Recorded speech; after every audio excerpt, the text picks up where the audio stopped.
Përshëndetje të nderuar zonja dhe zotrim, përshëndetje të dashur miq, ja ku po ritakohemi sërish me mua Tirona Lilin, pikërisht këtu në kanalin Rrëfime Jete për të ndarë edhe një herë një letër tjetër të dhimbshme. Këtë letër ma ka shkruar një nënë e cila me dhimbjen më të madhe ndan fjalët që duhet t'ia thot të birit. Në fakt, një nën nuk duhet t'i thot këto fjalë, por situata në jetën e saj ka ardhur e tillë sa që është detyruar edhe t'i thot këto fjalë. Biri im, thot, po ta shkruaj këtë letër me duar që më dridhen dhe me zemrën që më dhëmb, më shumë se fjalët që mund të shkruaj. Nuk e di nëse do të kesh forcën ta dëgjosh deri në fund këtë letër. Nuk e di nëse vërtet mua do të më kuptosh. Por sot, pas kaq shumë ditësh, heshtjesh, lotësh dhe dhimbjesh, nuk mund të ri më pa të thënë atë që unë e kam mbajtur brënda vetes. Unë jam nëna jote. Nuk të shkruaj për të fajsuar në asnjë mënyrë. Nuk po të shkruaj për të prishur martesën. Nuk po të shkruaj për të kërkuar që të zgjedhësh mes meje edhe mes gruas që ti e ke në krah. Përkundrazi, unë si nën dua vetëm një gjë. Dua që familja jonë të mos të shkatërohet. Dua që në atë shtëpi të kem përsëri respekt, dashuri edhe fjalë të mira. Dua të kem një vend aty jo si shërbetore, por në të vërtetë atë vend dua ta kem si nën.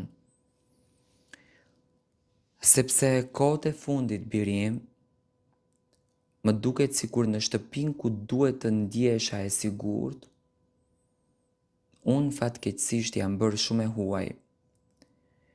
Çdo ditë ndjehem sikur duhet të mas fjalët. Duhet që të mendohem para se në të vërtet unë të flas.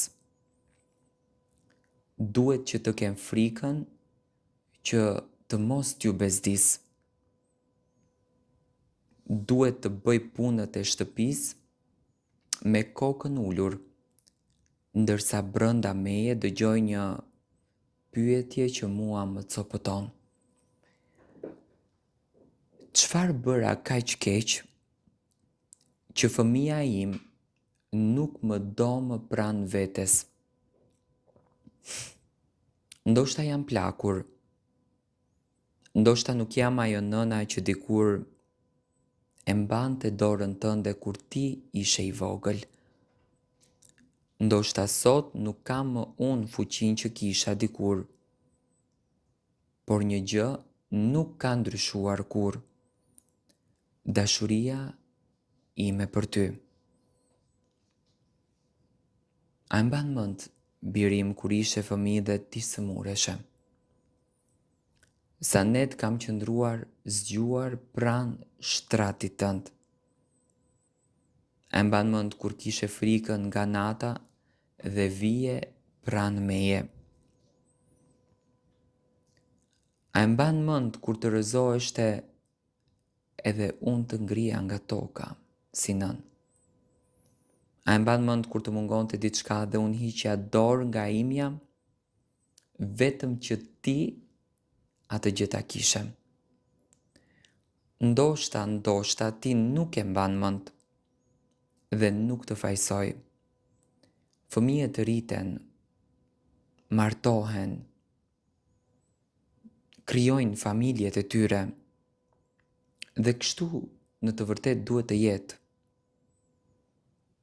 Unë nuk dua të mbaj pas vetes, por birim të krijosh familjen tënde nuk do të thotë të fshihsh nënën që të solli ty në jetë. Unë nuk dua të jem mbi gruan tënde në asnjë mënyrë. Nuk dua të ndërhyj në martesën tuaj. Nuk dua që unë të vendosë rregulla mes jush. Nuk dua të kontrolloj jetën tuaj. Dua vetëm të kem një qosh në zemrën tënde. Dhe dua që edhe nusja ime të më shoh si nën, edhe jo si barë. Bi, nëse një ditë kjo letër do të bie në veshin tënd, dua të të them edhe ti disa fjalë. Unë nuk të shoh si armike. Ti e gruaja e djalit tim. Dhe për këtë arsye unë kam dashur të të shoh si vajzën time. Ndoshta nuk kam ditur gjithmonë si të sillem. Ndoshta edhe kam gabuar. Ndoshta kam thënë fjalë që në të vërtet të kanë lënduar. Nëse unë kam gabuar, të lutem më fal. Por të lutem, mos më dëno për pjesën tjetër të jetës. Mos më shiko si dikë që erdhi për t'ju prishur lumturinë në asnjë mënyrë. Unë nuk dua të marr asgjë nga ju. As dashurinë e djalit tim, as vendin tënd, as qetësinë e martesës tuaj. Dua vetëm respekt. Dua të hyj në kuzhinë pa ndjerë se dikush po pret që unë të largohem. Dua të ulem në tavolinë pa ndjerë se unë jam vërtet e tepërt. Dua të flas me djalin tim pa pasur frikë se dikush do të zemërohet vërtet. Jo shërbetore, jo njeri që kujtohet vetëm kur ka punë. Jo një gruaj që duhet të shërbej gjithë ditën dhe në fund të dëgjoj se nuk vlen. Unë jam nën dhe nënat nuk kërkojnë shumë. Ndonjëherë kërkojnë vetëm një sije, një gotë ujë, një përqafim, një fjalë të butë, një mos u lodh nën. Kaq. A është vërtet kaq shumë? Birim, unë e di që ti e do gruan tënde dhe dua ta duash, dua ta respektosh, dua dhe ta mbrosh. Dua që martesa juaj të jetë e lumtur, por mos kërko të besoj se për të pasur një grua të lumtur, duhet patjetër të kesh një nën të palumtur. Sepse familja nuk ndërtohet duke nxjerrë dikë jashtë. Familja ndërtohet duke i dhënë secilit vendin që në fakt i takon. Gruaja jote ka vendin e saj, nuk e diskutoj. Unë kam vendin tim, dhe ti ke detyrën të mos e shkatrosh njërin për të mbrojtur tjetrin. Çdo ditë që ju grindeni me mua, unë mundohem që të hesht. Mundohem të mos përgjigjem, mundohem të largohem në dhomën time, por kur dera mbyllet, lotët dalin vetë. Dhe unë atëherë se pyes veten, a ka ardhur dita që djali im të mos shoh më nënën e tij?